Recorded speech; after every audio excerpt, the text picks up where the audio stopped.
I met Vince in 1958 when we were at school together, and we then went to Osborne Fort YMCA club together. I've got a lot of time for Vince. I've always had done, you know what I mean, all my life. My brother idolises him as well, so he's well liked in our family. He was a bit of a Jack the Lad, and he always was. But he had to be a Jack the Lad in them days. But he was the lad, that was the thing. Everything was round him. What he said went, and that was it. He won't bother getting into fisticuffs either. If they fancy the chances, he'd oblige them, and that was Vince. I left school at 15. Could have easily gone down the wrong road, but one night in the Dog and Gun, which is just up the road, I met Maureen, and my life changed quite considerably. She won't wear anything that wasn't right, you know? He had a bit of a tear of it, you know, Vince. Then he met Maureen, and then he got another side of him then. He sort of fell in love straight away with Maureen, and he with her all the time. And every time he went out, he'd with Maureen. You know what I mean? So like a true love thing, like. And I didn't see much at lads then. We got married in February, and my daughter was born in May. And Maureen was only 19 when she got married. I was 20, just short of 21. We were only kids. We had a mortgage, so my job was get my head down and work, you know. Because at that time, women didn't go to work when they had babies, you know, till they were well sorted, like. And that were it. And then, fortunate enough, I'd had enough of work on the buildings and painting and this and other. So we got the newsagent shop in Oakwood Lane. I was lucky enough there that I knew the licensee that had the courtier at the time. So she said, do you fancy a pub? I've never pulled a pint in my life. I said, yeah, no, not really. And then I thought, well, it's a good way out, is this? You know, I can have a few beers, and this is where I come before. So I said, yeah, we'll have a go.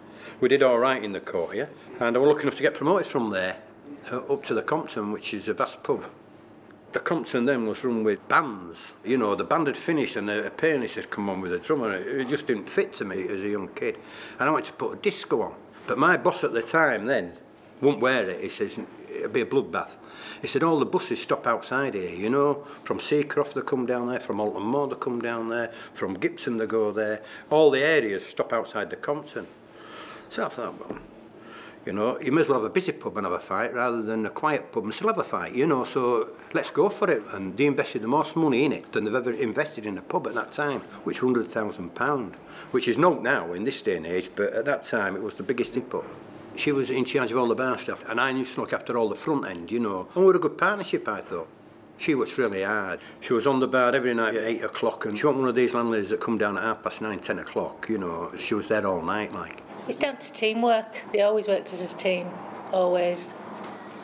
And Maureen she were a workaholic, really, wasn't she? Always behind the bar, doing the cleaning, catering, bringing kids up at the same time. It went big. You're talking about Friday and Saturday. We had 26 staff on. The disco side took off, really. They were queuing outside the door. And we used to get 700 in there, you know. In 1982, they sold more beer than any pub that come out of Telly's Brewery. And then we had us boxing shows at the same time. I met Vince after I come out of the Royal Air Force, and I took over St Patrick's Amateur Boxing Club. And Vince was a budding boxer along with one of his very close friends called John Silkston. And they were so good. The both of them won the highest award that they can do for Yorkshire schoolboys. They won the Sydney Shaw Trophy. And from them on, Vince and I got very, very friendly through the boxing.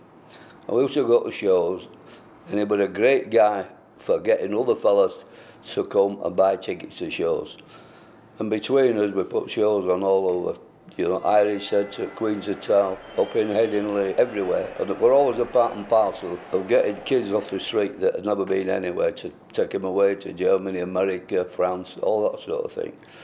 And then when he took over the pub, he started putting shows on himself as he got older. And he'd been into boxing, he knew what it was all about. He didn't know how to look after young men. I knew that Burton's boxing team were getting moved from Burton, so I put them in cellar, and the trainers come down with it, and they put into the Sports Council, you know, to open a new club. And in the meantime, I wanted to put shows on upstairs. So anyway, we're knowing to it. He said, well, we'll have to alter all this, and the ring would have to come down and get a permanent ring up. Saved us a lot of money. So away we went, and we did that, and Compton Arms ABC come to focus then. We went all over, went to European Championships in Liverpool. We brought guys from America that went on to be world champions in the professional game. You know, there's a lot of people stand back and they let you do it, but Mr. Campbell won't like that because he was Mr. Boxing as well. None of that had happened without Maureen, you know, to be quite honest. None of that had happened besides, you know, if I hadn't met her, you know. She always looked after them food-wise. They never came away from the show, they hadn't been well fed. And she always had that smile on her face, right to leaving this earth. Maureen worked so hard. She worked so hard. all her life really, you know. And then just at the time when we could enjoy it, she got poorly. You know, we just retired and gone to live in Spain. We had a beautiful place, 3-bedroom villa with its own pool. We were living the dream there, but it just wasn't meant to be. She got poorly in big ways, you know. It started off with melanoma, skin cancer, and she got that cut out. She had a big scar right down her leg with that. And then she kept falling over, you know, wondered why, like. So we thought then it's time to sell up in Spain and come home. So when we comes back to Leeds, she still had 2.5 years to go on the 5-year plan of the cancer.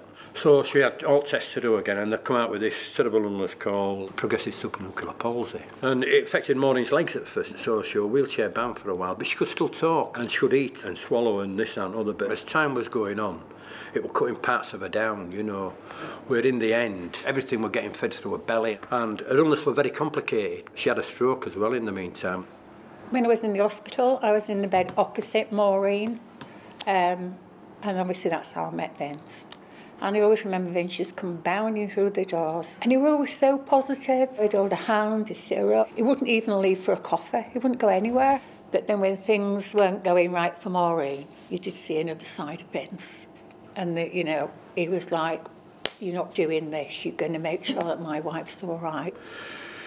Things got really bad, you know, and with the medication and not being able to eat, everything had to be planned out. And the first medication was at 5 a.m. in the morning, you know.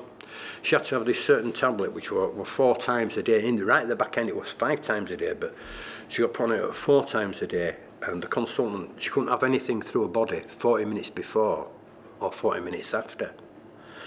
So everything had to be timed, and the only way we could do it was start at 5 o'clock in the morning until 7 o'clock at night. I used to go in where it got pretty personal. I used to change her in bed and give her the first Coca-Cola tablet, you know. And then the carers used to come then at 8 o'clock, and then we used to shower her, and she would in time for her breakfast.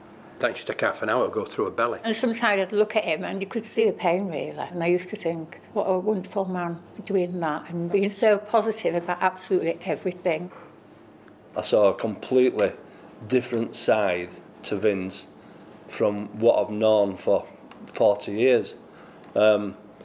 He's always been a good, straight, honest man. You say in this area, Vince Campbell, and everybody stands to attention, they all know Vince. Back in the house, he was a different person completely with her. And you wouldn't really have thought that it could be like that.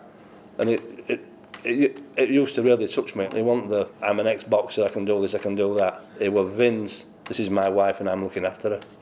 But he always used to say, Maureen's looked after me all these years, now it's my turn to look after Maureen. His rock, my Maureen, my rock.